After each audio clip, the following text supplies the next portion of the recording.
RPSC sub inspector के exam की बात करें तो देखो इसमें सामाजिक प्रतिष्ठा है, वेतन भी अच्छा है और प्रमोशन के जो अवसर है वो भी बहुत ज़्यादा है।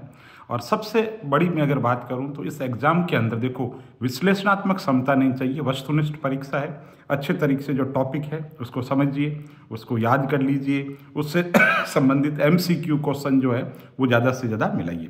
आरएस की मुख्य परीक्षा है या अन्य कोई जो एग्ज़ाम है जहाँ पर लिखना पड़ता है, विश्लेषणात्मक क्षमता चेक की जाती है, वहाँ पर आप कितना भी अच्छा लिख दो, जो परीक्षक है जो कॉपी चेक कर रहा है उस पर बहुत कुछ चीज़ें निर्भर करती है। सब इंस्पेक्टर का एग्जाम ऐसा है जिसमें अगर हिंदी में संधि पूछी तो फिक्स है, स्वर संधि है तो स्वर संधि है ना। शिक्षक को अंक देने ही पड़ेंगे, समास की बात हो चाहे पत्र लेखन का कोई टाइप पूछ ले कि अशासकीय पत्र है, कार्यालय आदेश है, तो फिक्स है उसके अंदर, यानी गणित की तरह अंक आते हैं। अब बात है जो टॉपिक है उसको समझने की। आप कहोगे साहब इतना अगर इजी एग्जाम है सब इंस्पेक्टर का तो कोई बन जाए, ठीक है, तो पेपर आउट उन चीज़ों को अगर मैं छोड़ दूं तो दोस्तों सबसे बढ़िया बात है इस एग्जाम के अंदर कि इसका सिलेबस का एक एक जो टॉपिक है ना वो क्लियर है। जैसे आरएस का एग्जाम है उसमें तो एक छोटा सा टॉपिक दे दिया जाता है कि एक सामान्य विज्ञान 10th पास से जो उम्मीद की जाती है वो विज्ञान पूछी जाएगी, फिर उसके अंदर कुछ भी पूछ सकते हैं, ठीक है। यहाँ पे क्या एक एक जो टॉपिक है ना आपका क्लियर है, संविधान का एक एक टॉपिक क्लियर है, ज्योग्राफी में, इकोनॉमिक्स में, राजस्थान की अर्थव्यवस्था, कला, संस्कृति, हर टॉपिक जो है उसका एक एक टॉपिक इस एग्जाम में क्लियर होना ये बहुत ही बढ़िया चीज़ है, ठीक है। इसलिए अब मैं कहूँगा कि सब इंस्पेक्टर के एग्जाम के लिए कम से कम किताबें पढ़िए, उसको हृदयंगम कर लीजिए और ज़्यादा से ज़्यादा ऑब्जेक्टिव आप मिलाइए। जैसे कि सपोज करो कॉन्स्टिट्यूशन है, ठीक है, अब कॉन्स्टिट्यूशन के अंतर्गत आपने मूल कर्तव्य पढ़ लिए, अब मूल कर्तव्य पढ़ लिए उनके शॉर्ट के अंदर नोट्स बना लीजिए, 5-7 फैक्ट आते हैं मूल कर्तव्य से ज़्यादा, अब उनको याद कर लीजिए, उससे संबंधित एमसीक्यू क्वेश्चन मिला लीजिए और महीने 2 महीने में जब भी समय मिले वापस उनका जो टॉपिक आपने पढ़ा उसका रिविजन करते रहिए। इससे ज़्यादा कुछ भी नहीं है। साइंस के अंदर नोट्स बना रहे हो, ठीक है, तो अच्छे तरीके से नोट्स बनाइए कि साहब कौन सी बीमारियाँ वायरस जनित है, कौन सी बीमारियाँ बैक्टीरिया जनित है, कौन सी बीमारियाँ प्रोटोजोआ जनित है, ठीक इस तरीके से बना लीजिए। मानव शरीर के जो अंग है ना उन पे शॉर्ट के अंदर नोट्स बना लीजिए। जैसे पाचन तंत्र बना रहे तो कौन से हार्मोन कहाँ से सिक्रेट होते हैं, कौन किसको कन्वर्ट करता है, तो बेसिक किताबें पढ़िए। जैसे कि साइंस की बात करूँ तो साइंस के लिए आप तय कर लीजिए कि साहब लुसेंट के अलावा हमें कुछ नहीं पढ़ना,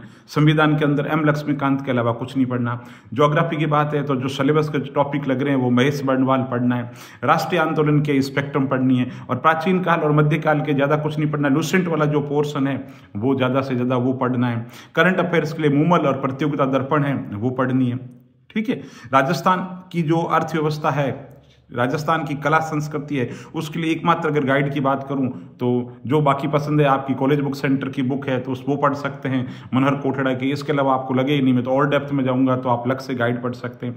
तो प्रत्येक जो है ना, और करंट अफेयर्स के लिए भी मूमल पढ़ लीजिए, दर्पण पढ़ लीजिए, इसके साथ में कोई एक यूट्यूब चैनल जो आपको अच्छा लगे उस पर करंट अफेयर्स आता है उस पर वीडियो सुन लीजिए। तो कहने का मतलब है पढ़िए, उनको याद कर लीजिए, उससे संबंधित एमसीक्यू क्वेश्चन मिला लीजिए और उसके शॉर्ट के अंदर नोट्स और समय जब मिले उसको हृदयंगम कर लीजिए। कोई भी जो टॉपिक है आपसे पूछे साहब मूल अधिकार, तो मूल अधिकार का यही इफेक्ट आपको एनी टाइम आपको आना चाहिए। सब इंस्पेक्टर के एग्जाम की तैयारी इस तरीके से करो, भले ही घंटे आप रोज शुरुआत के अंदर 3 से करें, लेकिन धीरे धीरे उसको बढ़ाते रहें। और जो टॉपिक आज आपने पढ़ा नैनो टेक्नोलॉजी तो उसको आज ही क्लियर कर लीजिए, उससे संबंधित ऑब्जेक्टिव मिला लीजिए, शॉर्ट के अंदर उसके नोट्स बना लीजिए, फिर आप देखिए आपको इतना कॉन्फिडेंस आएगा। यही बात हिंदी व्याकरण के अंदर डॉक्टर राघव प्रकाश उठा लीजिए और जो चैप्टर पढ़ रहे हो उसके नियम पढ़ लीजिए, उसको याद कर लीजिए और उससे संबंधित एमसीक्यू क्वेश्चन मिला लीजिए। या तो गूगल पे सर्च करके एमसीक्यू क्वेश्चन पढ़ लीजिए या यूट्यूब पे किसी का वीडियो सुन लीजिए या किसी के टेस्ट सीरीज ज्वाइन कर लीजिए। बिल्कुल, तो इसके अलावा इस एग्जाम के अंदर कुछ है ही नहीं। तो वापस कहूँ तो कम पढ़िए, अच्छी पुस्तकें पढ़िए, उनको बार बार पढ़िए, शॉर्ट के अंदर उसके नोट्स बना लीजिए और जब समय मिले उसका रिवीजन कर लीजिए और खुद पर विश्वास रखिए।